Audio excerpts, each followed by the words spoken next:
Boa noite a todos. É com imenso prazer que a 38ª subseção da Ordem dos Advogados do Brasil de Santo André, presidida pela doutora Andréa Tartucci, tem a honra de recebê-los para mais um evento em formato webinar. Compõe a nossa mesa virtual doutora Amanda Costa Garcia, presidente da Comissão de Defesa da Mulher em Situação de Violência da OAB de Santo André, doutor Denis Grilo, palestrante da noite, e esta que vos fala, doutora Andréa Barros, presidente da Comissão de Direitos Humanos da OAB de Santo André. Hoje abordaremos o tema Branquitude e Consciência de Classe. O doutor Denis é professor de História, com especialização em História da África pela PUC São Paulo, formado em Pedagogia e Atuação no campo de pesquisa como supervisor do PIBID na USP pelo Departamento de Educação e História, professor efetivo do Estado de São Paulo e atuação como coordenador da área de Ciências Humanas voltada à formação dos educadores. Passo a palavra à doutora Amanda Garcia para suas considerações iniciais. Doutora Amanda.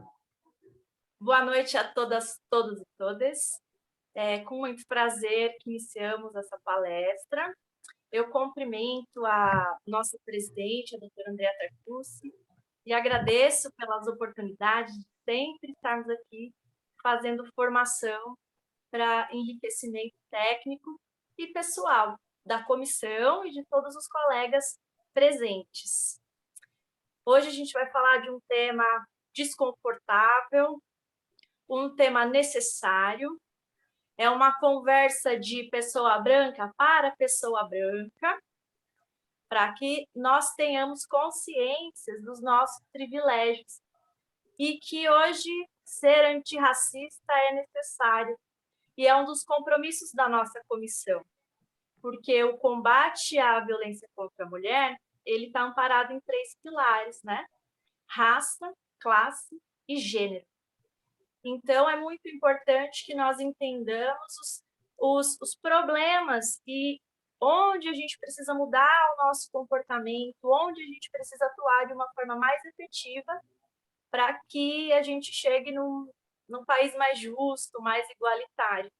E não tem como atuar na defesa da mulher sem considerar os temas raça e classe. Então, hoje é um tema muito necessário. Eu agradeço Denis Grilo pela participação ilustre.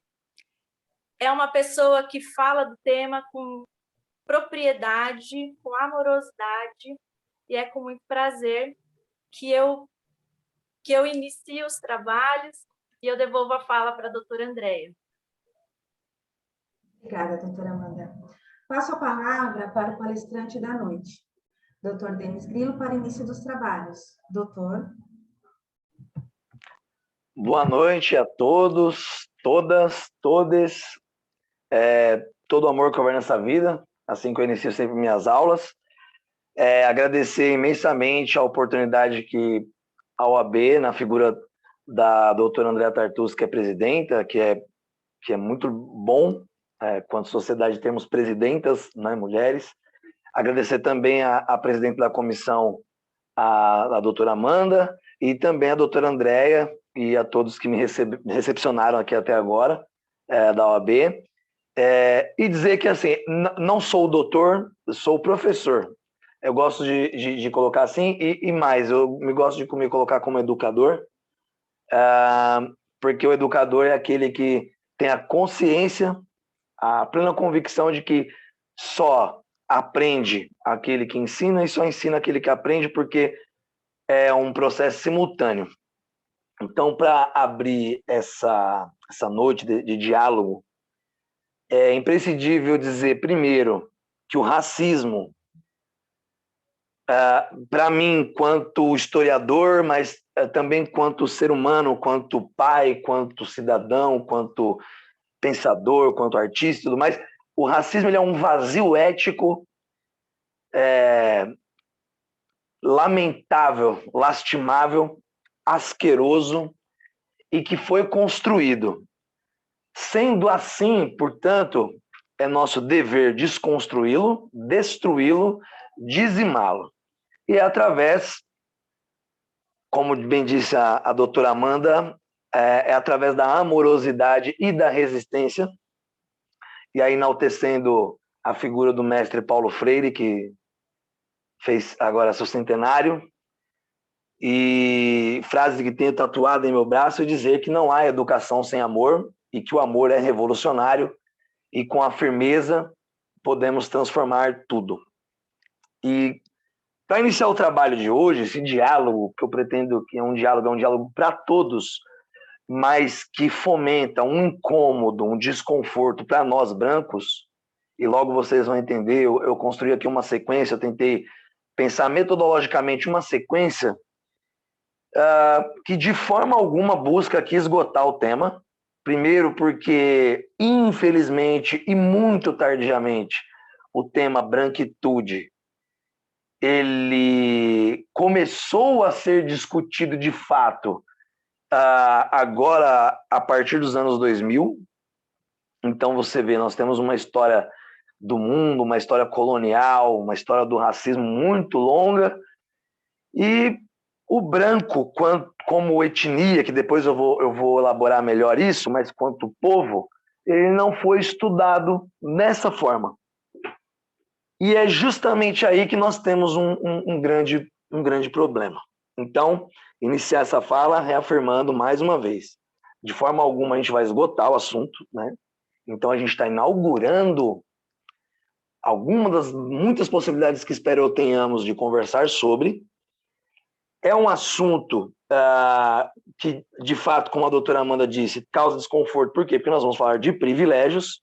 Logo, se uma parte da humanidade possui privilégios, significa que ela construiu esses privilégios baseada na exploração, no sequestro, no assassinato, na privação de liberdade e numa elaboração cultural da qual ele se favorece em detrimento de outros grupos que vão ser explorados, como os negros e os indígenas.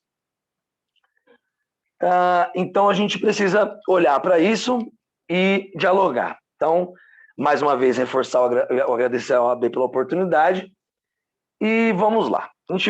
Para iniciar a conversa e vocês terem uma estrutura do que a gente vai ver aqui, então por que está no tema dessa palestra branquitude e consciência de classe? Como historiador,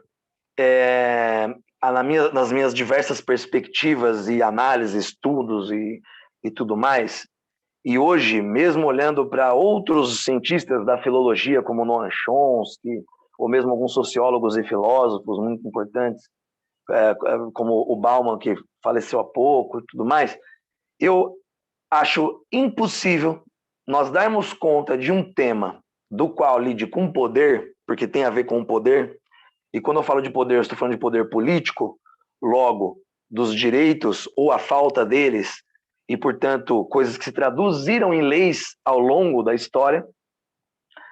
É impossível nós falarmos dessa relação de poder a partir das leis, do uso do Estado, dessa administração pública, muitas vezes de maneira desproporcional. Então, é impossível a gente falar disso sem partir da questão econômica. Então, bem simples, para que todos possam ter contato com isso daqui de uma maneira bem clara, vamos pensar conceitualmente então, a partir da questão econômica.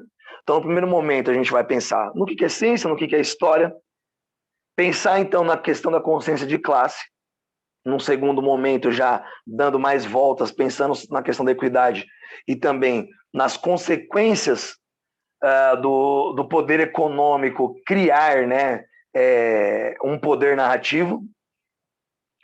Em seguida, nós vamos falar da questão da consciência de raça e da consciência de gênero, né, como um caminho. E, em quarto lugar, a gente vai falar de branquitude. Então, são 4 momentos. Primeiro momento, a gente vai falar da ciência e o papel dela. Segundo, a consciência de classe. Terceiro, a gente vai falar um pouquinho de consciência racial e consciência de gênero. E depois, a partir aí da questão da branquitude, de fato, porque a gente vai entender onde entra o conceito de branquitude, esse que aí sim é mais recente.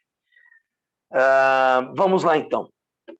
Primeira coisa, quando nós pensamos na ciência, a ciência ela deveria pressupor todo o conhecimento, todo o saber concentrado de forma metodológica, cuidadosa, para explicar os fenômenos sociais, sejam eles nas ciências humanas, as suas tecnologias, sejam nas ciências exatas, e assim por diante. Então, a gente deveria, dentro da ciência, ter esse aporte de segurança, do qual nós possamos compreender com clareza as coisas e com confiança. Ou seja, todo o conhecimento ao longo da história da humanidade está ali concentrado de maneira metodológica, bem organizado e cumprindo esse papel. A história, a ciência da história, ela muitas vezes ela é questionada porque, apesar de ser ciência, ela às vezes não tem um produto como algumas outras ciências, como as ciências tecnológicas, né? A ciência da computação, que vai gerar um computador, um software e por assim diante. Então, a ciência da história ela também possui seus métodos, ela também possui as suas construções, que dá a confiabilidade da informação e essa estrutura. Então, o que é a ciência da história?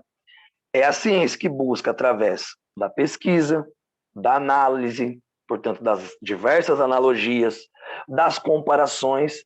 Então, despertar essas diversas habilidades nas pessoas, principalmente a investigativa, a partir de fontes materiais e imateriais, fontes essas que passam por carta, por arte, né, pelos vestígios deixados pela humanidade, e construir o pensamento, o saber histórico, né, do qual hoje nós podemos compreender diversas perspectivas e diversas narrativas. Por quê? Porque a humanidade ela é composta por diversos povos, com diversos saberes, relações com o mundo, religiões e tudo mais. Deixar isso muito claro é muito importante nesse tema. Por quê? Porque é justamente a partir da história quanto ciência, e aí vou falar metodologicamente da ciência-história positivista, que a gente chama, que nós temos um problema. E qual é esse problema? Nas diversas narrativas históricas, tem uma que é econômica, que nós já vamos entrar já. Esse viés econômico vai estruturar, então, a trajetória da humanidade a partir do quê? Das relações econômicas. Tudo aquilo que produzimos e como nos relacionamos com aquilo que produzimos. Nós criamos, então, diálogos sociais e econômicos. E as pessoas vão se estabelecer economicamente, criar poderes economicamente, e as suas leis, os seus poderes, portanto, as suas políticas, vão partir também dessas relações econômicas. Só que essas pessoas que vão se favorecer ao longo da história economicamente, que vão criar poder econômico, elas possuem narrativas, e uma delas é essa narrativa que é a positivista. E aí, bem simples, para a gente, porque a gente não está numa aula de teoria da filosofia da história, mas só para vocês entenderem, essa narrativa é a mais comum e convencional que veio, inclusive, aqui no Brasil, tradicionalmente, da escola militar, durante a ditadura militar. Por quê? Ela coloca o herói, a figura do herói. E se vocês perceberem, quando a gente fala independência do Brasil, é um fenômeno que a gente já pensa em Dom Pedro I, branco, português. Aí nós podemos falar do evento a vinda da família real para o Brasil, uma família portuguesa, colonizadora, né? E aí os eventos vão se seguindo com a proclamação da República, que também foi feita por um homem branco. Então são momentos históricos dos quais nós vamos perceber que são colocados heróis, como Duque de Caxias, né, que batalhou lá na Guerra do Paraguai. Então a gente vai vendo figuras de homens brancos dessa narrativa heróica, como se esses homens brancos, que estão dotados de poder, logo também poder econômico, certo? Eles fossem, digamos assim, o que a gente vai chamar, o que eu vou dar um nome aqui de normatividade histórica. Então todas as vezes que a gente escuta a história, já fica no subconsciente de que a história possui heróis da pátria, é uma ideia muito ligada ao nacionalismo, né? Que é essa concepção positivista e também liberal, né? Uma frase célebre que é da nossa bandeira, né? Ordem e progresso, é uma frase positivista, que vem desse imaginário todo, então, heróico, de pensar nossa independência de modo heróico, e aí a gente precisa começar a questionar alguns pontos. Então, a ciência da história, ela, metodologicamente, ela precisa analisar, como eu disse, ela precisa comparar, então ela precisa ser crítica. E ela precisa perceber que não existe só uma narrativa. E quando a gente dá conta de que existem outras narrativas e que nesse processo tem muitas pessoas sendo silenciadas, a gente começa a ver aí uma construção racista já, para colocar desta forma, histórica das narrativas históricas, como ciência. Por quê? Quando eu começo a pensar a chegada do europeu ao Brasil, e muitas vezes nos livros de história nós vimos dessa forma, a expansão marítima portuguesa. Vamos mais atrás ainda. A expansão do Império Romano. E aí nós vamos começar a perceber uma construção científico-histórica que cria uma certa normatividade, que é o termo que eu vou utilizar aqui hoje, de que sempre os grupos lá, desde os gregos, depois os macedônios, depois os romanos, aí vem a Idade Média com os senhores feudais, a Igreja Católica, que se apoderou inclusive da narrativa judaica, semita, para trazer para o cristianismo europeu. Então, todas essas narrativas vão colocando o homem branco como o precursor da história, como aquele que vem para salvar, que vem para libertar, para trazer a luz do saber. E isso, por si só, já é um problema muito grandioso, do qual já não é discutido. Então, na escola, e eu busco fazer muito isso na escola, a gente já começar a questionar algumas datas. Olha a independência do Brasil, por exemplo. Dom Pedro I era um português. Então, quer dizer que um português proclamou a independência do Brasil. Então, ele era descendente do trono de Portugal, e quer dizer que ele foi à margem de um rio e falou para o próprio pai, supostamente, né, podendo desenvolver uma guerra contra o próprio pai, do trono que ele era herdeiro, e ele diz, independência ou morte? Pensa aí você, né, se fosse a sua casa, você com seu pai, faz algum sentido você declarar guerra ao trono do qual, inclusive anos depois, Dom Pedro I foi rei, né, e inclusive dizem que foi um grande rei em Portugal? Já não faz muito sentido, então a gente não precisa nem aprofundar muito essa questão. Então fica muito claro que o processo dito de independência do Brasil já é uma construção branca, na verdade, europeia, de dominação, que fez de tudo para que a colonização permanecesse. Então é só uma permanência do controle de português, que depois, aí sim, a gente pode considerar que se livra em 1889, quando vem a proclamação, então, da República, e aí sim, mesmo sendo uma elite e tal, mas já era uma elite brasileira, digamos assim, branca também, né, dotada de privilégios, mas que vai assumir o poder. Mas a chamada independência do Brasil, a de 7 de setembro, nós podemos considerar como uma não independência de fato, porque ela não liberta o Brasil. Então, tá vendo? Ó, eu não preciso nem me aprofundar muito e já começar a fazer um questionamento aí bem profundo sobre a narrativa que nos trazem sobre a história do Brasil. Peraí, caramba, é mesmo, né? Um português falou independência, onde declarou guerra ao próprio país, faz sentido isso para você? Claro que a gente poderia colocar outros pormenores, ampliar bem essa discussão, mas se a gente for pensar de modo mais simplista, é uma maneira de manter o domínio português, haja vista que, e aí, historicamente, em diversos lugares da Europa, estavam acontecendo revoluções, em sequência de revoluções, e muitas unificações e proclamações de repúblicas. Então, o medo de Dom João VI, que organizou muito bem, articulou muito bem isso, fez com que deixasse o filho aqui para fazer uma manutenção de poder. Então, essa primeira etapa, eu acho que a gente conseguiu construir bem aqui nesse primeiro momento.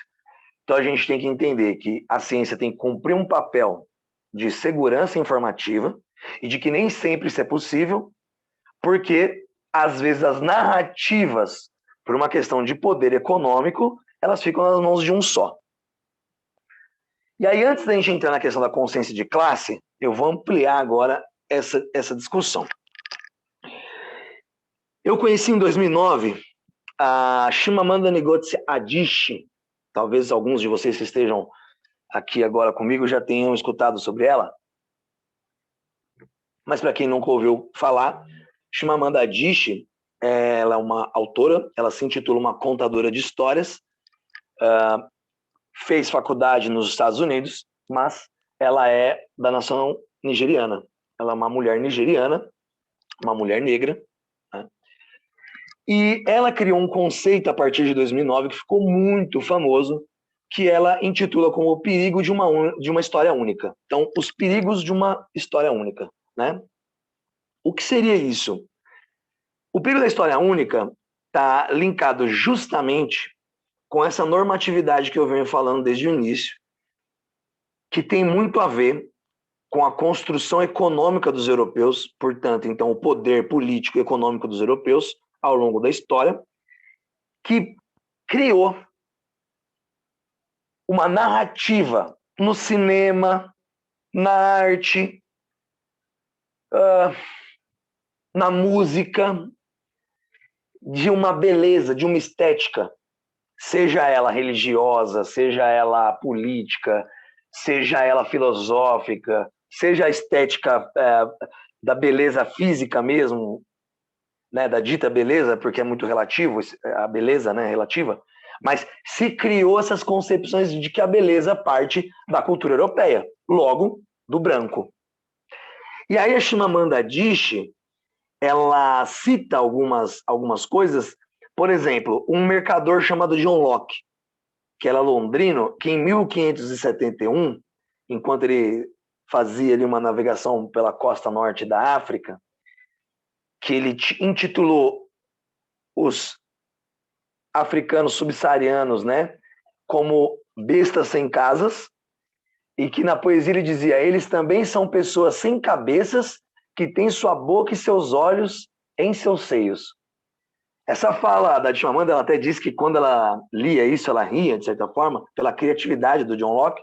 Mas veja só, isso, juntamente com outros textos, com outras falas de outros mercadores, como, por exemplo, Rudyard Kipling, que era um poeta, que dizia que os negros eram metade demônios, metade crianças. Ou como os padres anchitas no Brasil, que falavam que os índios tinham almas, que os negros eram sem almas, e tentavam justificar, por exemplo, a escravidão. Eu queria que vocês vissem que é através disso que a gente vai criar uma narrativa que aí a Chimamanda Ngozi Adichie chama do perigo de uma única história. E que eu, inclusive, para conseguir construir a fala aqui de hoje, eu parto do princípio dessa concepção da normatividade histórica. E que vai ficar mais claro para o final, mas que basicamente, para a gente já iniciar o que vai depois ser um encerramento, é pensar o seguinte: então o branco, foi ele quem criou o racismo, foi ele que criou o apartheid na África do Sul, foi o branco que criou o preconceito em forma de lei nos Estados Unidos, né, que tivemos heroínas como a Rosa Parks, que resistiu, o Martin Luther King, entre outros. A Sojourner Truth também, que eu vou citar ela agora aqui, para fazer um pouco mais de sentido nessa conversa. Então, veja só, é uma elaboração histórica, através da história, de narrativas que vem através da literatura, que cria uma tradição de se contar histórias do continente africano de modo horrível, então sentenciando sempre as concepções a partir da África como um lugar que tem doenças ou que só tem savanas. Então, anulando, por exemplo, um lugar lindíssimo como a Suazilândia, ou lugares lindíssimos como a própria África do Sul, como Angola, Moçambique, anulando grandes autores como a própria Chimamanda Adichie, ou tantos outros, Madiba, né? Então, alguns moçambicanos importantes também, né? que agora me esqueci o nome de um autor, depois eu vou lembrar, mas gostaria de citá-lo, que ele escreve em português, seria interessante. Mas qual o ponto? Então a gente vai inviabilizando ao longo da história a figura do negro. E aí nós entramos para o segundo momento da nossa fala aqui, que é a consciência de classe, então, portanto, e a consciência de raça, a consciência racial. E aí eu vou falar da Sojourner Truth. Então a gente entendeu até aqui que as narrativas elas são construídas, elas foram construídas de modo preconceituoso e que a ciência tem como obrigação, através inclusive da sua metodologia, né, reelaborar essa história, ressignificar essa história, para a gente poder, então, de uma forma muito contundente, de fato ser antirracista, a partir desses saberes, desses conhecimentos, inclusive renovando as maneiras de pensar e dando voz para todo mundo, e pela primeira vez analisando o branco quanto povo. E aí é onde entra Sojourner Truth, que era uma mulher negra, que ficou muito famosa com um discurso que em português uma tradução seria "Eu não sou uma mulher". Sojourner Truth, ela fugiu para o Canadá, ela nasceu em 1797 e ela foi uma abolicionista e feminista. Por que eu estou citando ela? Quando nós falamos de branquitude e falamos de narrativa e a gente quer ser antirracista, nós precisamos nos entender, então, como classes sociais. Como eu já disse antes, as pessoas que têm dinheiro se empoderaram economicamente e, portanto, também legalmente, construindo as leis e os estados, usaram esses estados de forma que construíram suas narrativas, né? E ao construir suas narrativas, construíram narrativas brancas que oprimiram ao longo da história outras narrativas, sempre colocando o indígena, o negro, o árabe, o indiano como outro povo a ser estudado, como um objeto de estudo, mas ele mesmo, o branco, no caso, que se apoderou economicamente ao longo da história, na sua maioria, né, dos brancos, pensando na questão colonial, criando essa normatividade que impede que os outros olhem para ele como os criadores de fenômenos tristes como o próprio racismo e, por exemplo, o apartheid. E aonde entra a Sojourner aqui? Tem um termo hoje que é muito discutido, que é a interseccionalidade. Por quê? Quando a gente fala de racismo, quando a gente quer ter uma postura antirracista, não tem como a gente falar disso sem observar as questões de classe. Por quê? Se nós estamos falando de uma história onde um grupo conseguiu economicamente se favorecer, nós estamos falando, portanto, que os outros grupos que são colocados como minoria, mas que na verdade não são minoria, no Brasil os negros, por exemplo, são 54% da população, infelizmente essas pessoas que geograficamente, né, quantitativamente são a maioria, elas são colocadas como minorias sociais. Porque financeiramente, ao longo da história, as leis, portanto, então, o poder político, não lhes é entregue. Nós estamos falando aqui, então, da história do preconceito racial a partir da escravidão colonial. A Sojourner Truth lutou para se libertar, ela é uma ex-escrava. Então, olha a interseccionalidade aqui. Ela é uma mulher negra, era feminista, ela estava lutando, mas ela era uma ex-escrava nos Estados Unidos, que ela teve que fugir para o Canadá, para depois voltar, né? E olha quantas coisas vão bater de frente com essa mulher. E aí vou pegar uma fala dela. Numa conferência entre mulheres, enquanto as mulheres brancas discutiam o direito ao voto, Sojourner disse: nós, mulheres negras, ainda estamos brigando pelo direito dos nossos filhos serem livres, porque os nossos filhos são escravizados ainda. São sequestrados, privados de liberdade. E aí veja só. Então o povo negro, ao longo da história, está sendo privado de suas liberdades. E quando eu digo privado de suas liberdades, eu estou falando de todas as liberdades. A gente está falando de liberdade religiosa, de liberdade estética, Porque quando a gente fala das narrativas, dessa normatividade, a gente está falando de uma construção que vai falar que esteticamente o branco, né, é o normativo e o restante é o diferente. Pode observar, todo mundo aqui, em algum momento, quando foi falar sobre preconceito, utilizou o termo. Não, mas a gente tem que lutar pelas diferenças. Mas não coloca o branco como uma das diferenças, ele coloca o branco como normativo na narrativa. Isso é muito triste. E é real. E nós, brancos, por isso que isso aqui é principalmente um debate e um diálogo e um estudo que serve para nós brancos, a gente precisa perceber que é a partir daqui que a coisa pega. Por quê? O branco não vai ser, ao longo da história, né, perseguido pela cor da sua pele, porque tem a normatividade de ser branco. A narrativa construída, olha o que diz lá o John Locke, né? Eles também são pessoas sem cabeças que têm sua boca e seus olhos em seus seios. Ou seja, olha a figura que ele constrói a partir dali, olha a tradição que é colocada em relação aos povos negros, em cima da religiosidade dos povos negros. E esse absurdo ele é tão grande, ele é tão eloquente, a ponto do cristianismo, que é judaico, certo? Que é uma criação judaica, portanto, israelita, que geograficamente nós estamos falando de pessoas árabes, né? Jesus, etnicamente falando, ele não seria parecido comigo. Um homem branco, de barba branca, olhos claros. Jesus seria parecido como os árabes da atualidade, né? Como um palestino atual. Logo, quando olhamos para todos os quadros, pinturas ao longo da história, pagos por reis brancos que querem colocar essa dominação, a gente vê um Jesus de olhos claros. É uma aberração estética um Jesus de olhos claros. Mas essa normatividade do branco como o normativo a ser seguido, né? Como se o bom é ser branco, o ruim é ser todo o resto. Por isso que a questão do diferente, tá vendo? Ó, é sempre algo, mas ele é diferente. Né? Todo mundo é diferente. É a partir daqui que nós deveríamos refletir que todos somos únicos, maravilhosos, especiais, assim como todo mundo.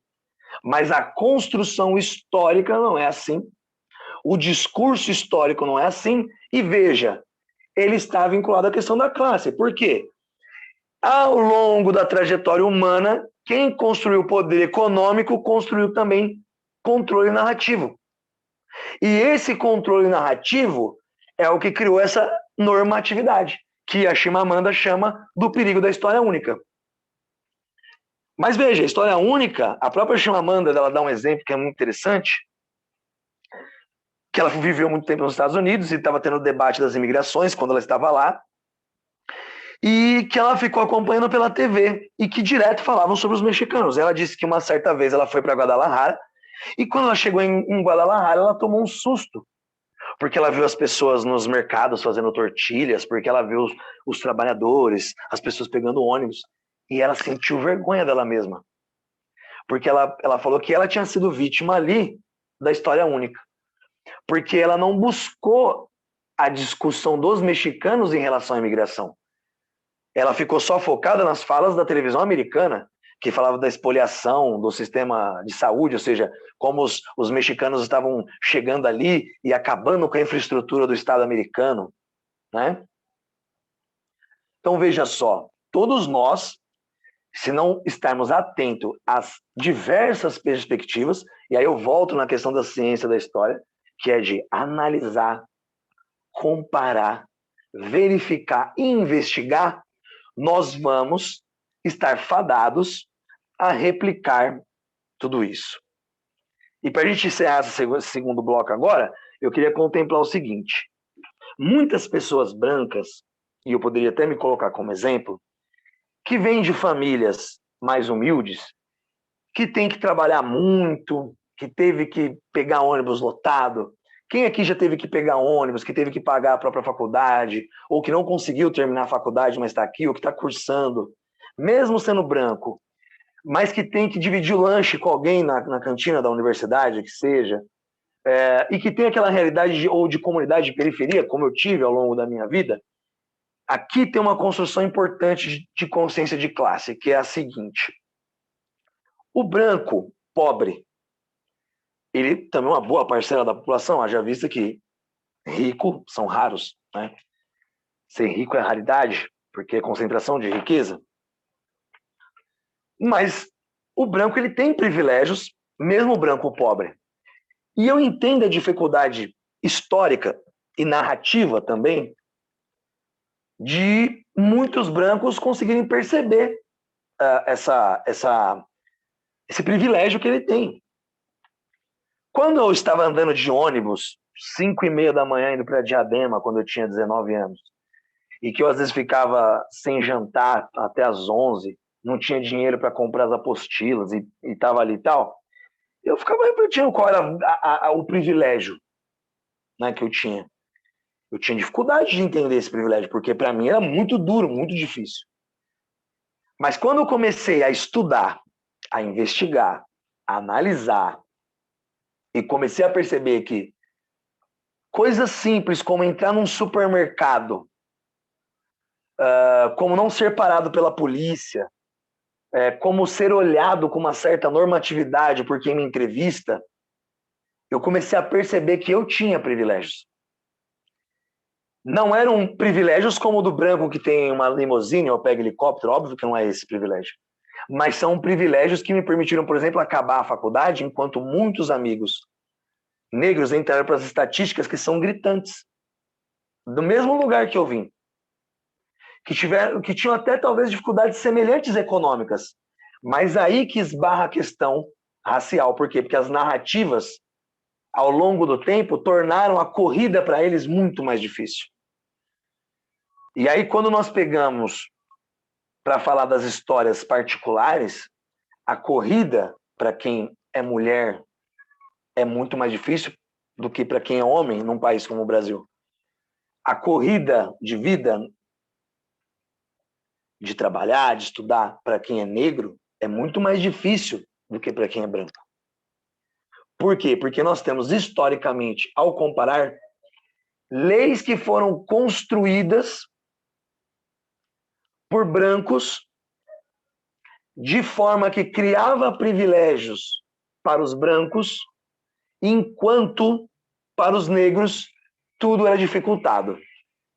Então, só a partir dessa questão mais pessoal.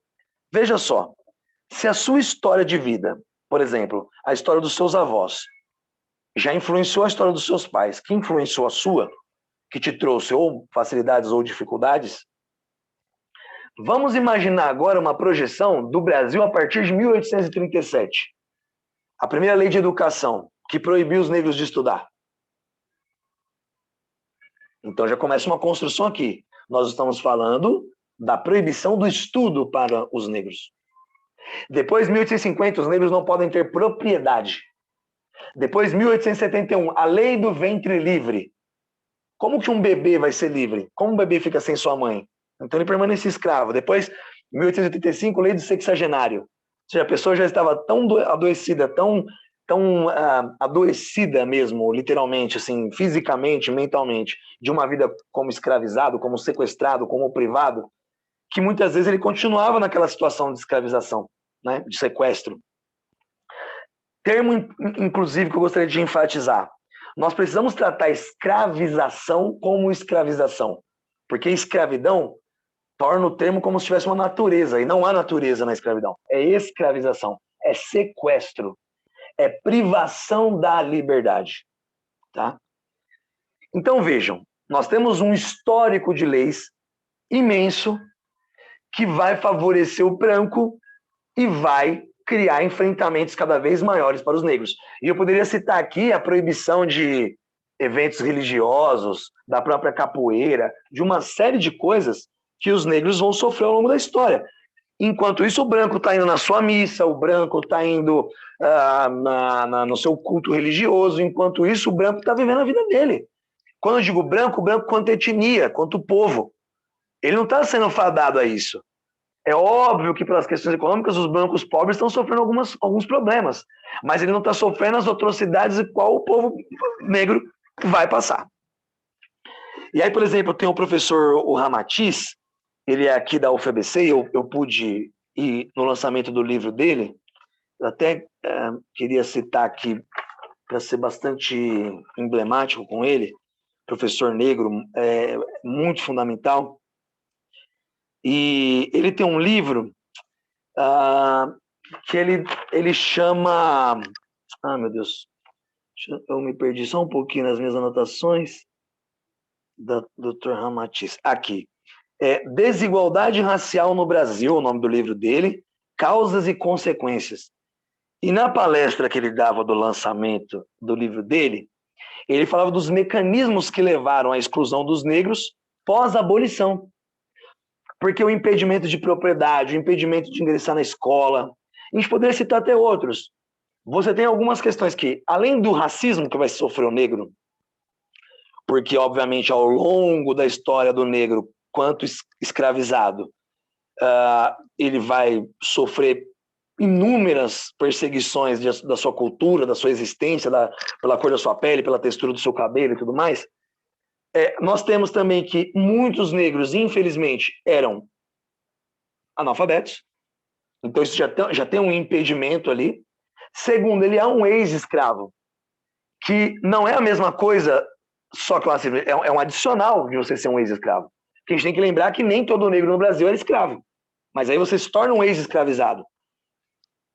E aí você tem, então, uma pessoa que não tem nenhuma lei que garanta o seu retorno para o seu lugar de origem, não tem nenhuma lei indenizatória e não tem nada que garanta a propriedade. Lembrando que tiveram leis, inclusive, anteriores, como a de 1850, que proibiam o negro de ter propriedade.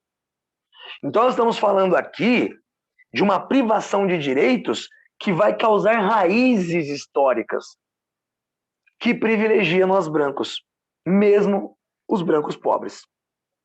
E é aí que é a hora dessa balança de reflexão e de diálogo que eu trago aqui muito humildemente, da gente começar a pensar que nós precisamos criar consciência de raça. O que é ter consciência de raça?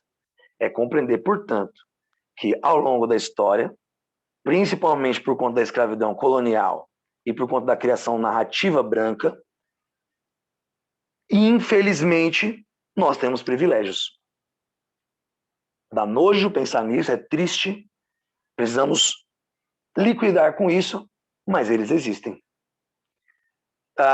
O fato de, por exemplo, separado, algumas vezes eu, com amigos negros, e perguntarem como eu estava, e para os meus amigos negros o que eles estavam fazendo, diz muito a respeito disso. E aí, eu até queria ainda enfatizar que não foram só leis criadas. Quando a gente pensa em criar consciência de raça, então, é pensar, por exemplo, que aberrações científicas também existiram, que usaram a ciência de modo deturpado para tentar criar narrativas mentirosas, falsas. E a gente tem as fake news hoje, né, que está tão gritante, que poderia ser um estudo de caso para a gente observar como algumas narrativas podem ser inventadas quando nós não tomamos os cuidados metodológicos de analisar, comparar, investigar, né, e somar fatos para que eles criem consequências palpáveis e sérias e contundentes. E vejam só, no século XIX, olha essa distorção, teve um doutor chamado Raimundo Ninas Rodrigues, ele era médico, pelo que eu pesquisei, e num livro que ele chamou de As Raças Humanas, ele defendia diferença de tratamentos médicos, etc., assim, e tratamento social mesmo, por colocar o negro e o indígena como inferior. Veja que isso a gente está falando de século XIX, os anos do Darwin. E aí o Darwin deve se revirar no túmulo toda vez que alguém usa ele, a teoria da evolução, como melhora, né? Não sei se vocês tiveram bastante contato com isso, mas de um modo bem simples. Darwin nunca falou, por exemplo, a frase "o mais forte sobrevive". E ela é uma frase muito veiculada.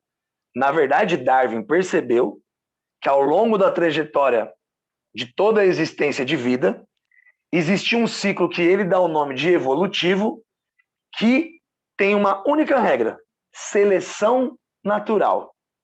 Então tem a ver com o mais forte. Até porque eu até faço uma brincadeira com os meus alunos quando eu falo sobre isso. Se fosse a ideia do mais forte, ou do mais potente, do mais evoluído, o elefante mandaria na gente, né? Então a gente seria comandado por elefantes que são muito mais fortes do que nós, entre aspas. Então não é isso. A seleção natural, ela fala de características que vão permitir a continuidade de uma espécie ou de outra. E a raça humana é uma dessas espécies que vão permanecer. A humanidade, o humanoide, né, que inicia lá com o Australopithecus, ele é um humanoide, que inclusive parte da África, para depois disseminar-se pelo mundo. Então essa fala, por exemplo, do Raimundo Nina, e teve outros, né, infelizmente a gente teve o nazismo, que buscava justificar também a superioridade racial ariana, né, aquele absurdo grotesco, também tentando utilizar uma falsa ciência, né? Porque quando você é científico de maneira séria, você vai perceber que isso não existe, né? Isso é falso. Não existe superioridade entre seres humanos, né? Existem características distintas, existem adaptações distintas entre vida, mas não existe evolução, né? Eu até brinco muito que não é que nem Pokémon, né? Que vai evoluindo para ficar um mais forte que o outro. Não é assim que funciona. É seleção natural. Então, veja, além da narrativa, que vem também na arte, na religião e política, nós temos, infelizmente, esse crime também que é narrativo científico. Uma tentativa de uso da ciência de maneira racista e grotesca. Então, encerrando essas 3 primeiras partes aí, né? Então, a importância da gente ter essas consciências todas, de raça, de gênero e social, consciência, portanto, de classe, a consciência, perdão, de gênero, de raça e também social, perdão, racial, de gênero e de classe, as 3. Aí eu citei lá a Sojourner, que eu até falei da interseccionalidade, porque, vejam, ela era uma mulher brigando pelos direitos, pela questão de gênero, ela estava brigando contra o racismo, contra a escravidão, né? Então, ó, veja como se mistura, e ela estava lá junto de brancas, de mulheres brancas e, portanto, brancos, discutindo aquilo. Então, veja que essas coisas todas vão se cruzar, e todas vão de cunho aos problemas da narrativa, dessa normatividade. E aí, deixa eu só ver se eu falei tudo que eu queria. Tá. E aí eu chego na branquitude. E eu só peço 10 segundos. É uns 5 segundos, na verdade. Só um segundinho.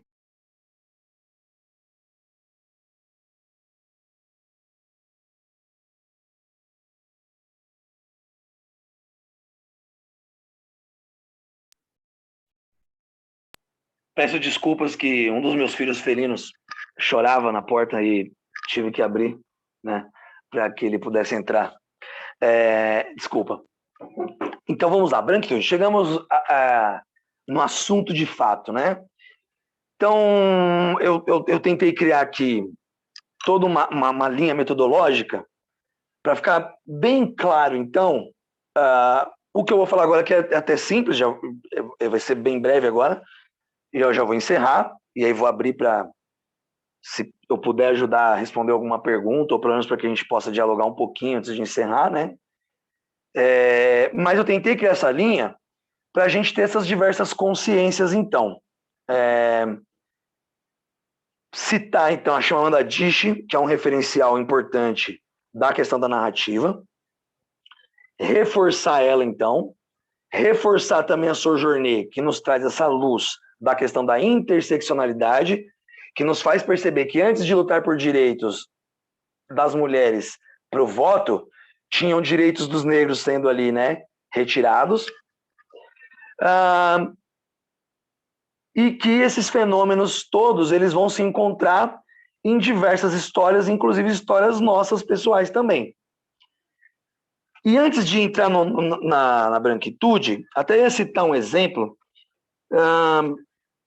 Vocês sabem que no Brasil, faz pouco tempo que se criou a obrigatoriedade de estudar a história da África, né, que é a Lei 10.639, que depois foi reforçada pela Lei 11.645, que também obrigava o estudo da história indígena. Então, veja, nós vivemos num país roubado dos povos indígenas, num país que 54% da população é negra e que essa população negra foi trazida escravizada da África, sequestrada, né? E não era obrigatório o estudo, e inclusive, durante a ditadura militar, foi invisibilizada a história. E antes ainda, por exemplo, na ditadura de Getúlio, foi proibida muitas coisas que eram de cunho da cultura afro-brasileira. E aí eu queria partir de um princípio que é a isonomia, que inclusive é constitucional, já que estamos aqui na OAB, que foi a partir da isonomia que está na Constituição, que busca equidade, né, nos direitos, que foi criada a lei de cotas, por exemplo, que é a lei 2.711. E por que eu estou citando essas leis e tal? Porque é aí, então, ó, a partir de 2008, de 2002, 2003, 2009 e tal, ou seja, do começo desse século, que nós estamos revertendo historicamente, e veja, não é de forma alguma criando leis para criar vantagens para os negros. São leis de reparação. E é aqui, a partir dessa ideia de reparação, de isonomia, de busca por equidade, que é diferente de busca por igualdade. Porque o que é busca por igualdade? Nós temos as leis de incentivo para a classe social. Por exemplo, o ProUni. Todo mundo que é pobre pode se inscrever no ProUni. Certo? ProUni, lei para todo mundo. Agora, lei de cotas para negros e indígenas. Por quê? Porque se entende que por uma questão de condição histórica, não de capacidade. Então tem uma diferença entre capacidade e condição histórica. Então aqui hoje, eu já demonstrei por A mais B, por diversas leis, por diversas construções narrativas, que o branco criou privilégios. E por isso, esses privilégios que foram sendo criados pelos brancos criaram, por sua vez, prejuízos aos povos negros, aos povos indígenas, aos povos árabes. Ou seja, por onde o branco passou, ele estabeleceu preconceitos, estabeleceu leis que os privilegiassem. E criou, então, também essa normatividade narrativa, né? E é aí que a gente precisa transformar tudo e pensar o quanto é necessário essa mudança legal, essa mudança narrativa e comportamental nossa quanto sociedade. E aí, eu falando como historiador, é uma responsabilidade imensa, imensurável da minha parte, destacar a questão da narrativa e aí entra a branquitude, que é, definitivamente, pensar pela primeira vez no branco como alvo de estudo. Então, o que é essa branquitude? É dar conta de que esse estranhamento do tema branco quanto povo não pode existir mais, tá? Ou seja, a gente tem que pensar que toda essa construção imposta, colonial, abusiva, né, ao longo da história, ela trouxe consequências absurdas, das quais eu, como branco, por exemplo, negar isso, ou nós, como sociedade, negar isso, é extremamente absurdo. Eu entendo o desconforto de muitos brancos em falar sobre isso. Eu até, em alguns pontos que eu tive de possibilidade de conversa, pontos em alguns lugares de conversa que eu tive, eu percebo que os brancos ficam desconfortáveis, e sem dizer também que quando eu estou citando esses privilégios que eu tenho, que eu os reconheço, e isso eu não tinha tido ainda a experiência, mas uma mulher negra me transmitiu isso, o desconforto que é para o negro escutar isso. Porque enquanto eu estou falando aqui de um lugar de privilégio, de que para mim, inclusive, trouxe facilidades, muitas vezes, mesmo que elas não a quisessem, mas elas existem, eu tenho que lembrar que aos negros, às pessoas negras, foi ao contrário. Então, hoje uma delegada, mulher negra, foi entrar numa loja dessas chiques, né, Zara, se eu não me engano, em Fortaleza, o segurança a bloqueou. Uma delegada, mulher negra. Caso grave de racismo. Mas isso não acontece só com a mulher delegada. Acontece em quase todo o mercadinho, quando o jovem negro fica sendo seguido nas gôndolas, ali nas divisas do mercado. Quando o policiamento, infelizmente, por uma questão estrutural, institucional, acaba parando, né, o homem negro, mas o branco continua e segue. E então a gente tem aqui muito claro, estatisticamente, e por muitos e muitos e muitos depoimentos, infinitos depoimentos, que se você buscar cientificamente, como eu disse desde o começo, analisar, comparar, investigar, pesquisar, você vai ter esses dados na sua mão e você vai perceber que essa construção toda, ela é evidente e ela machuca, ela mata e ela nos torna menos humanos, na minha opinião. Por isso que eu abri falando que o racismo é um vazio ético, é uma abominação. Porque aí tem uma outra questão da branquitude, que a doutora Lilian Schurtz, que é uma historiadora importantíssima e branca, e inclusive eu achei muito legal umas falas. Podem procurar vídeos dela, tem alguns vídeos breves falando sobre branquitude.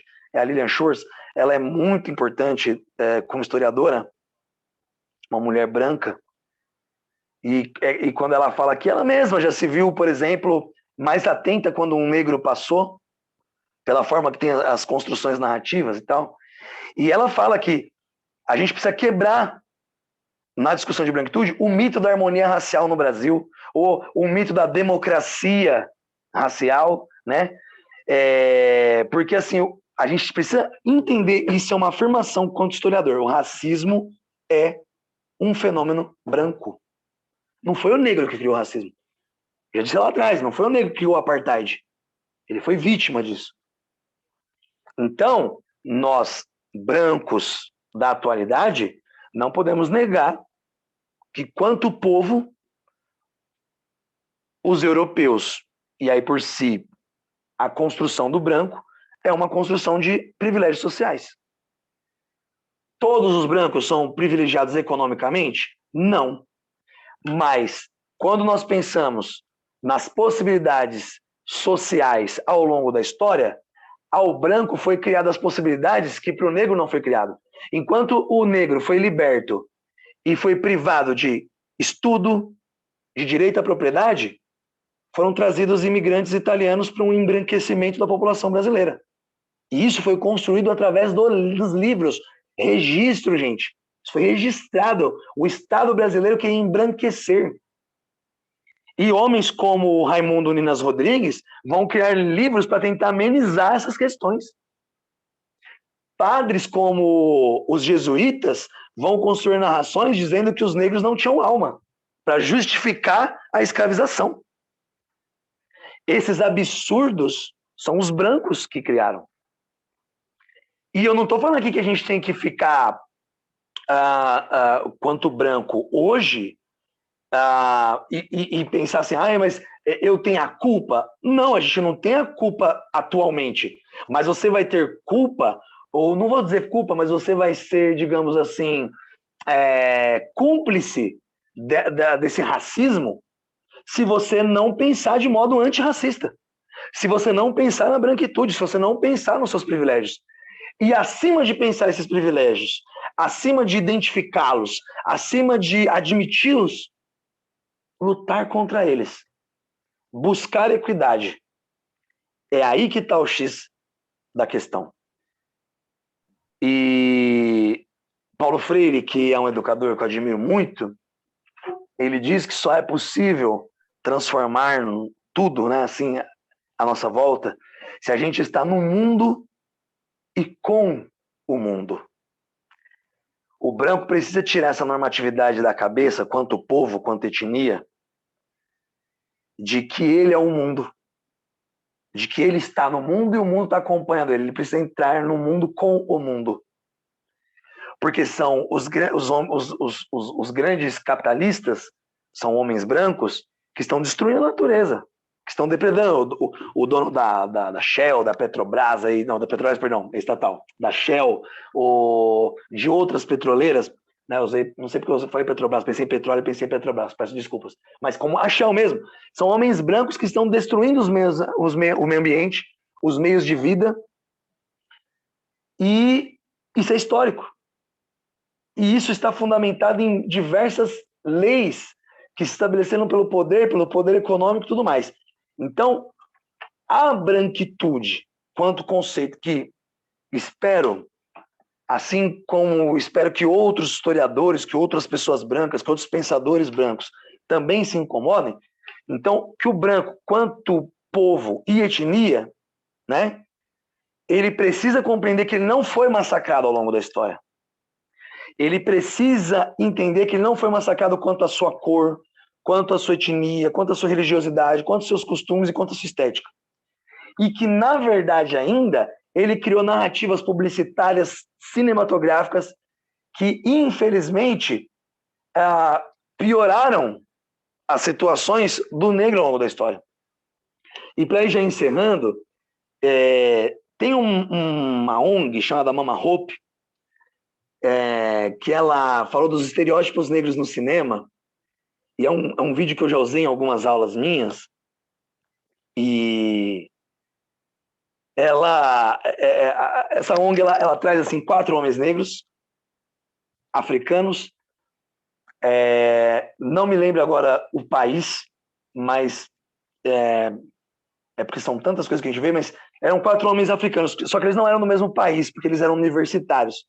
E eles aparecem com uma cara de bravo assim na tela, e aí eles começam a fazer uma provocação de como os negros são retratados no cinema.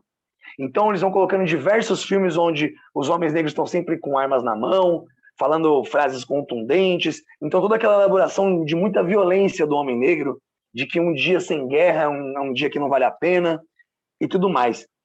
E aí no final do vídeo, eles brincam, inclusive, com o fato de que sempre tem um homem branco que vai salvar. Então, sempre tipo, tem ali o Leonardo DiCaprio que aparece, ou Bruce Willis, alguém que salva, né, um ocidental branco que vai salvar lá os povos negros dos males que eles causam para eles mesmos, né? Então, que é uma narrativa muito perigosa, né? Como se as guerras que acontecem no continente africano, que já aconteceu, por exemplo, em Angola ou em Moçambique, que são países lusofônicos, né, que falam português, como se essas guerras deles fossem guerras que são guerras sem sentido, né? E que não são. Inclusive que são muitas guerras de consequências da colonização também portuguesa e tudo mais. E aí no final do vídeo mostra que eles são universitários, 3 deles de medicina, um, se eu não me engano, de recursos humanos, e mostram ali que eles falam que nós temos Facebook, nós estamos no mundo, a gente não é essa visão do cinema malvada e cruel. E nós poderíamos pegar, por exemplo, a literatura brasileira também, que vai colocando o negro sempre nos papéis de escravizados ou do segurança e por assim diante. Hoje, a sociedade começou a evoluir e até por conta de também algumas leis, nós estamos vendo cada vez mais os negros assumirem papéis fundamentais, importantes e que, de fato, deveriam ter assumido há muito mais tempo, por sua diversidade e competência, obviamente, mas que antes não eram. Então a gente está começando a ver agora, gente, negros como âncoras de telejornais, negros como grandes influenciadores midiáticos do cinema, até mesmo da filosofia, como a Djamila Ribeiro, que tem livros maravilhosos, o Dr. Silvio Almeida, entre tantos outros. O Adilson Moreira, nossa, o Adilson Moreira é fantástico. O Dr. Ramatiz, que eu citei aqui, né, o Ramatiz Jacino, o autor aqui, ele não é andreense, mas considera andreense porque é da UFABC, né, da desigualdade racial no Brasil e causas e consequências. A própria Chimamanda Adichie, que é essa mulher negra. Então a gente tem que citar também essas pessoas, essa construção né, de um outro olhar, que é de colocar o negro em notoriedade também. Então, é nosso papel repensar as narrativas históricas e trazer à luz as histórias, todas elas. Inclusive a história de que, infelizmente, os brancos, como povo, construíram preconceitos, construíram leis que segregavam, construíram o racismo. E aí o que a gente tem que fazer? Lutar contra isso. Como nós lutamos com isso? Penso eu que com muita informação, com muito diálogo e com muita perseverança. E eu queria encerrar a fala aqui dizendo que muitas pessoas tratam o debate do racismo com um mimimi. E eu, nossa, passo mal quando alguém fala que é mimimi, porque eu acredito, na verdade, que é exatamente o contrário. Que é uma birra, eu não quero discutir isso, isso não existe. Ou seja, eu não, nada a ver, eu não tenho. Isso é mimimi para mim. Você não querer aprofundar, você não querer discutir, você não querer aprender. O caminho do aprendizado, da troca, né, dessa transformação pelo saber é fundamental. Com consciências baseadas na ciência, em fatos, em argumentações, em estatísticas. E é isso. Eu queria agradecer imensamente a todos. Eu sei que eu vou abrir aqui para questões, ainda a doutora Amanda vai fechar, a doutora Andréa também, mas antes disso eu queria encerrar agradecendo a todos os ex-alunos que me procuraram pela semana, que queriam muito assistir. Agradecer a alguns que acompanham, que já compraram mini cursos meus também, que estão aqui, que até antes de eu entrar pediram link. Agradecer imensamente, principalmente porque vocês que estão aqui vieram com uma vontade importante, que é de dialogar. Como eu disse no início, de forma alguma isso aqui busca esvaziar, não dá conta de tudo, mas creio eu que dá um pontapé para um debate que ainda está rastejando e que, vejam, infelizmente, ainda está passando pelo reconhecimento disso. Reconhecimento esse que causa tantas dores e tantos problemas que, inclusive, algumas pessoas não querem fazer, não querem criar esse debate, não querem esse desconforto. E preferem, inclusive, se esconder, né, desses debates e até distorcer debates como esse. Ou por desconhecimento legal, ou por falta mesmo de informação, ou por falta mesmo da própria vontade de querer discutir e debater. Então, veja, a gente cumpre aqui também um papel que é da legislação brasileira, que está no artigo 5º, que busca pluralismo, que busca a igualdade, né? Que todos nós temos direitos e busca a isonomia entre todos nós por um caminho de equidade. E quando a gente fala de equidade, a gente está falando de necessidades específicas para cada pessoa, para cada grupo étnico, para cada grupo social, e que a gente precisa responder criando possibilidades conforme as necessidades.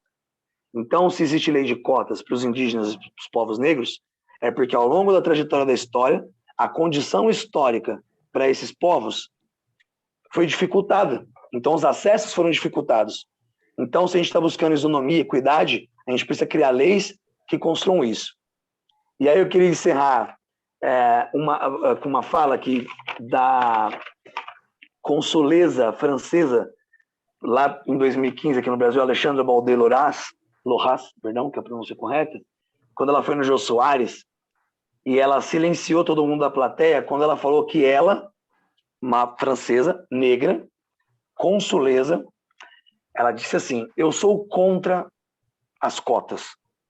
E ela chocou a plateia, porque todo o discurso dela, que ela falou, por exemplo, dos racismos que ela sofreu na recepção, porque como ela é uma mulher negra, muita gente confundia ela com a babá dos filhos dela, ou confundia ela com uma funcionária, invisibilizava ela por ela ser uma mulher negra, por não conseguir entender que a história da França é uma história de diversidade, porque a França também colonizou outros povos, então a história da França também é uma história do povo negro.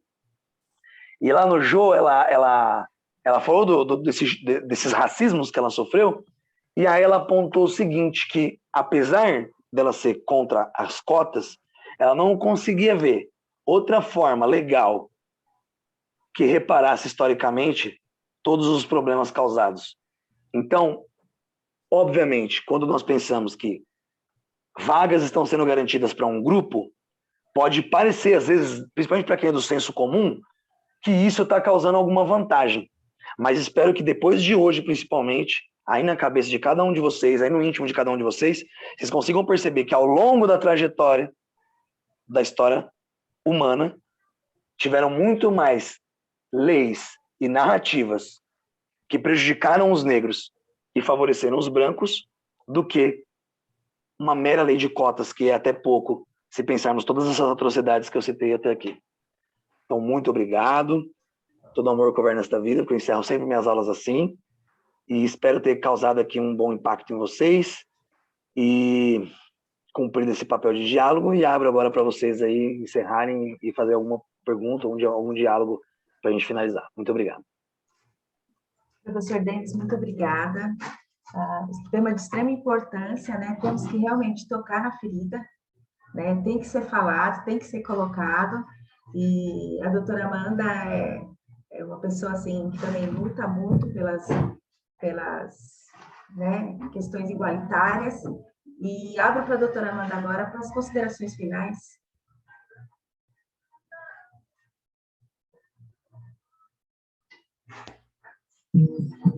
Me ouvem? Professor Denis, obrigada por compartilhar o conhecimento.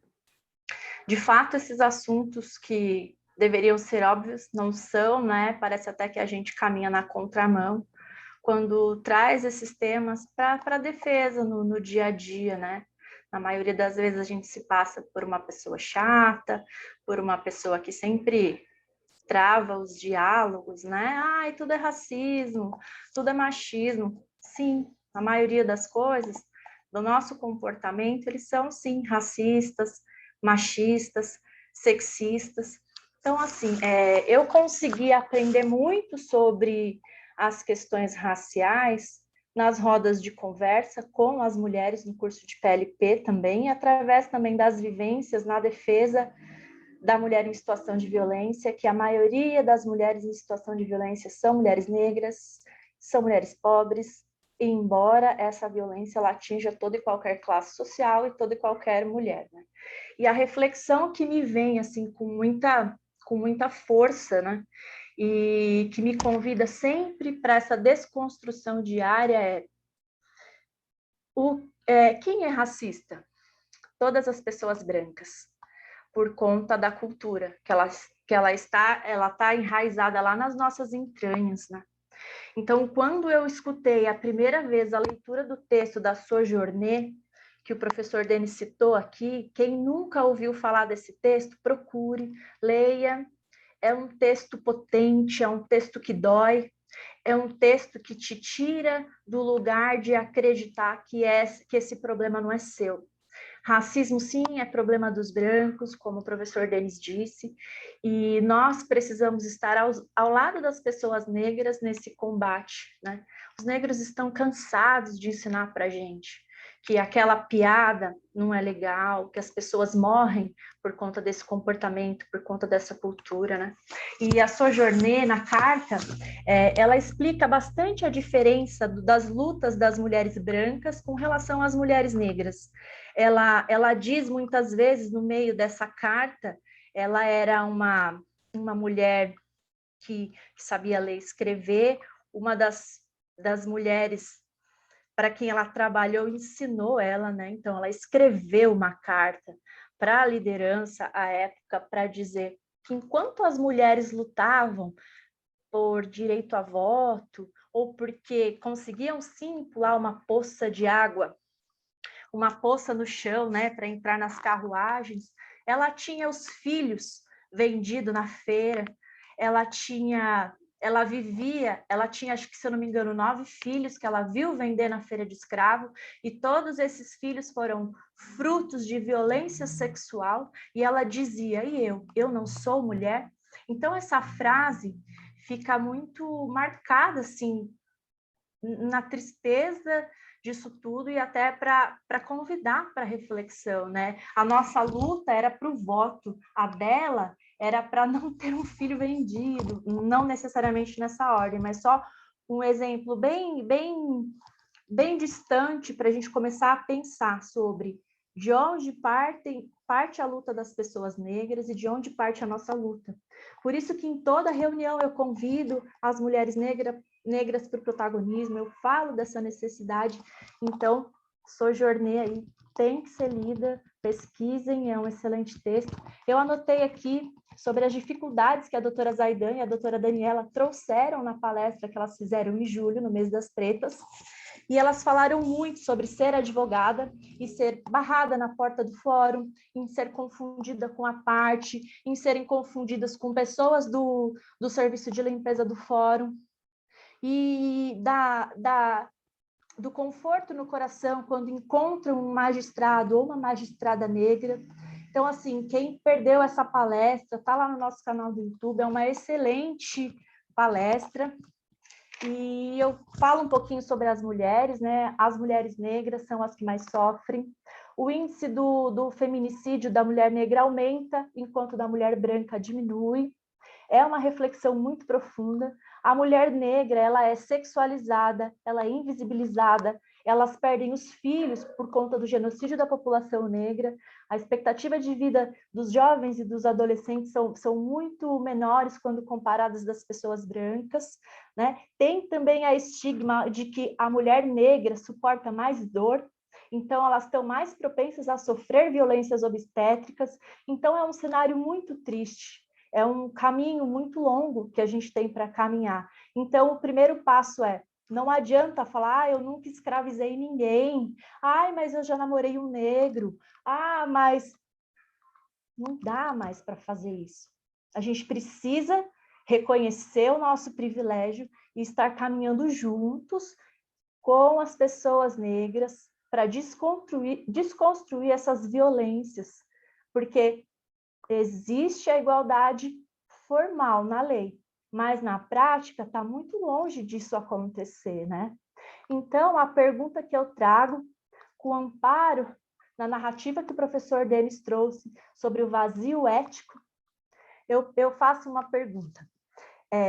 O que eu devo fazer, professor Denis, quando um negro me corrige sobre alguma postura que, aos olhos dele, ele diz que eu fui racista? Como que eu ajo? Como que eu me comporto? Como que eu respondo ou não respondo? Eu acho que é uma pergunta muito importante, que sempre vem para o debate, sempre é trazido para o diálogo. Essa é a primeira pergunta: como agir quando uma pessoa negra me corrigir? E a segunda pergunta... Responde a primeira primeiro, acho que é melhor, né? Para não ficar muito... Primeiro, eu queria agradecer também aí mulheres negras que estão aqui hoje, que são fantásticas e que são importantes na minha vida como referência, que é a minha amiga Luciana Azevedo, que ela estava aí, professora, ser humano fantástico, que me ensinou muito e que é uma das várias pessoas negras que já me corrigiram diversas vezes. Então, além de responder, vou dar depoimento, como agir quando alguém te corrige, haja visto que todos nós somos educados o tempo todo e não tem nenhum problema de ser corrigido. Então, enaltecer a professora Luciana, que é professora de História também, ela é professora coordenadora de área, assume uma função da qual eu já tive, que é formativa para professores, que é uma função muito interessante. Enaltecer a Cláudia Giovânia, que é uma grande amiga, psicóloga maravilhosa, lutadora, que me ensina muito e que me ajuda bastante nos debates, né, nas descobertas da vida. E foi a Cláudia que me trouxe uma autora que eu esqueci de fazer referência, que serviu, tá? E acho que para todo mundo é importante ler. Ela é mais da área da psicanálise, mas da sociologia também, que é a Maria Aparecida Silva Bento. Ela é uma mulher negra também, que ela tem uma obra, acho que não chega a ser um livro, na verdade é um artigo, que chama Branqueamento e Branquitude no Brasil. Então, por ser de um referencial de uma mulher negra, eu acho muito importante para quem quiser ler, me serviu também como construção aqui. E a Luciana tinha citado no chat, mas eu não estava vendo o chat, e eu vi depois, o autor que eu quis dizer que é moçambicano é o Mia Couto, tá?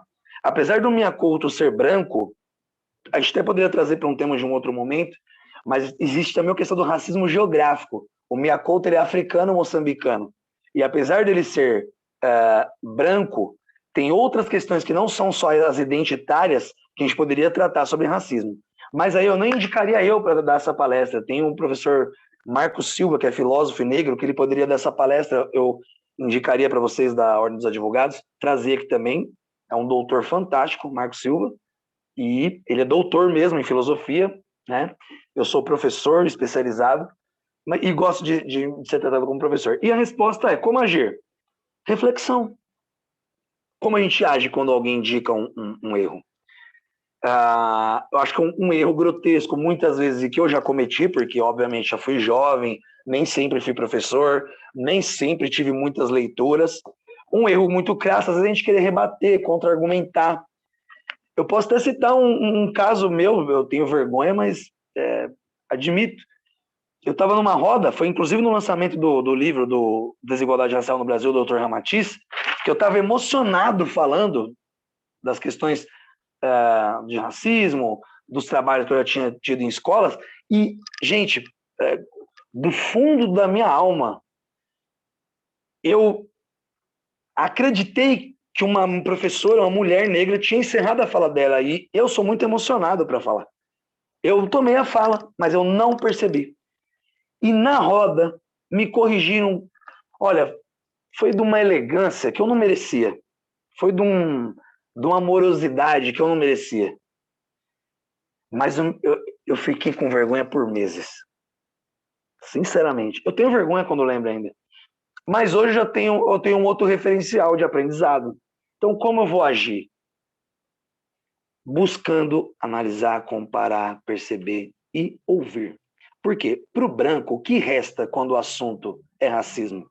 É a escuta. Porque você é o privilegiado. De qual lugar você está partindo? De privilégio. Então, o que você faz? Você escuta. E aí a gente arranja soluções. E uma coisa que a doutora Amanda citou e que é muito importante, nós brancos temos que, aí vou usar um termo chulo, mas temos que tomar vergonha na cara e parar de ficar perguntando para o negro sobre racismo. Vamos estudar, gente. Porque o negro, ele está cansado, e muito cansado, e eu não estou falando pelos negros aqui, quem sou eu, mas é a fala dos próprios movimentos negros, de ele ter que ficar te explicando algumas coisas, gente. Vamos, né, ter o feeling de estudar, vamos ter contato com a literatura, vamos estudar autores negros, e deixa aqui já um livro que todo mundo deveria ler, Manual Antirracista, autora negra, de Jamila Ribeiro. Inclusive é neste livro que ela enfatiza uma coisa que é muito importante, precisamos dar voz cada vez mais e destacar autores negros. Veja, olha quantos autores negros eu citei aqui. Maria Aparecida Silva Bento, citei o Dr. Ramatiz, citei a Chimamanda Adichie, citei Silvio Almeida, Adilson Moreira, Jamila Ribeiro, e vai. Poderia citar o Newton Santos. Destaquei aqui pessoas, figuras negras, pensadoras maravilhosas que vocês podem acompanhar aí, a Luciana Azevedo, que é uma ótima professora, a Cláudia Giovanni, e queria citar mais uma que é a Mariana, que está aí, que está sempre comigo, maravilhosa, está sempre comigo nas palestras. Então são pessoas que a gente tem que escutar. Todo mundo a gente tem que escutar. Mas quando o assunto for esse, das questões que envolvem a negritude e também o racismo, temos que escutar essas pessoas, são referenciais. Temos que ler essas pessoas, dar voz a essas pessoas. Então é isso, doutora Amanda, eu acho que a gente tem que escutar. A gente precisa dialogar e estudar. Qual é a outra pergunta? Tá mudo. Tem duas pessoas com a mãozinha levantada, doutora Andréia. Eu não consigo visualizar. Eu acho que tem perguntas para fazer. Uma é da Mariana Leão. A Mariana Leão e a Selma Marques. O que você acha dos livros de Laurentino Gomes sobre a escravização? Já corrigi o modo lá, que não é escravidão, aprendemos aí, escravização. Olha, eu não vou... Desculpa, terminou a pergunta? Desculpa. Essa é a pergunta da Mariana. Olha, o Laurentino é um autor que eu não tenho domínio, então não vou responder com tanta propriedade, porque, né, para eu perceber uma propriedade, eu tinha que ter um contato com o livro. Mas se eu não me engano das coisas que eu já ouvi, o Laurentino é aquele que trata da questão da escravidão com uma certa superficialidade, acho que ele não se aprofunda tanto. Eu não lembro agora, então eu vou ficar te devendo essa resposta, né? Mas o que eu posso colocar para você? Todo livro histórico, aí falando metodologicamente, que é um campo que eu tenho mais conforto para te falar, todo livro que nos traz documentos textuais ou estatísticos, de imagem, etc., que nos ajude a construir, certo? Digamos assim, informação, narrativas que não seja da normatividade branca como superior, eu acho excelente. Então, se os livros do Laurentino trazem consigo construções das quais coloca o ponto de vista do negro, ou a perspectiva do negro, as referências e dificuldades, para a gente pensar isso no hoje, para melhorar as condições do povo negro atualmente, né? E criarmos então aí legislações, maneiras de educar que melhorem e que sejam antirracistas, eu acho ótimo, tá? Mas eu peço desculpa por não ter profundidade e não poder responder com mais ênfase. Então, a próxima, acredito que não seria uma pergunta, a Luciana de Azevedo, ela fez uma colocação sobre o Mia Couto, né? Colocou sobre a apontou questão do Mia Couto. perigo das histórias únicas, exatamente. Tá. Alguém falou ali, né? Alguém citou o Tiago. Eu queria ler o que ele escreveu. Deixa eu, só um segundo. Tiago. Acho que é doutor também. Cadê? Ele citou os nomes: Abdias do Nascimento, Carlos Machado, Sidney alguns autores. Nogueira, Beatriz Nascimento. Ótimo, perfeito. Nilma Lino Gomes. Sueli Sensacional. Carneiro. Obrigado por compartilhar, porque para todos nós, obviamente, é fundamental termos quanto mais literatura, né, de pessoas negras é fundamental. Sou doutorando na UFABC. Ô, Thiago, muito obrigado por compartilhar aqui com a gente e vamos dialogar. Espero ser útil. Como sempre, a nossa experiência sempre de ser útil nesses diálogos. Tem mais alguma pergunta? A segunda pergunta tem que ser breve, porque está estourado o nosso tempo. Tá. Existe racismo reverso? Rápido, hein? Não, nunca, jamais, em tempo algum, né? A gente poderia responder isso de algumas formas, mas tem uma linha sociológica que já nos contempla, acho que da melhor maneira possível, que é, primeiro, o racismo, quanto fenômeno branco, portanto, uma concepção de superioridade, ele já pressupõe que tudo que não é branco é inferior. Essa construção horrível, deplorável, histórica, que eu venho discutindo então, ela já nos impede de pensar num racismo reverso. Por quê? Porque o racismo, como é uma construção histórico-social, o racismo, né, histórico-social, ele já cria na gente aqui, então, um pressuposto de que, para existir um racismo para o branco, a gente teria que pensar em grandes campos de escravos brancos, né, que os povos asiáticos e africanos invadindo a Europa, escravizando os brancos, criando uma literatura que desse ênfase só para os asiáticos e para os negros, tirando o branco, né? Ou seja, tentando invisibilizar o branco em todos os sentidos, criando um cinema que o branco fosse visto de maneira sempre inferiorizada, sendo colocado como escravizado, como sequestrado, onde a narrativa colocasse o branco sempre ao pé da lei, de uma maneira que a lei não o favorecesse. Então, a gente está falando de séculos aí, de uma colonização supostamente negra então, e asiática, que nunca existiu, certo?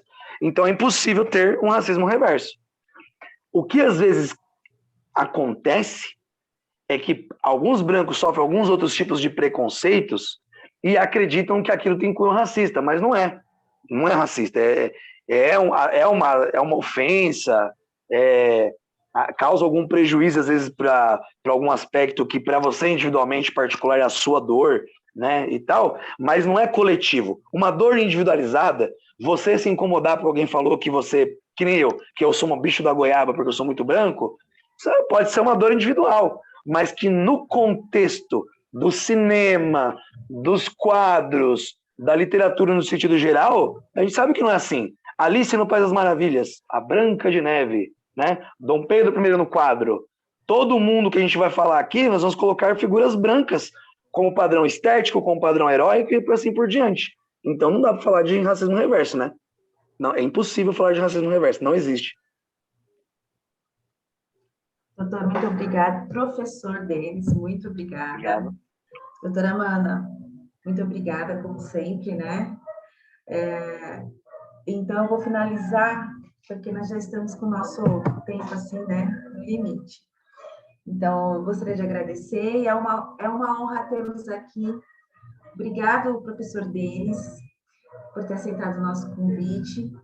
E a 38ª subseção agradece a presença de todos os participantes e os palestrantes e deseja a todos uma boa noite. Muito obrigada.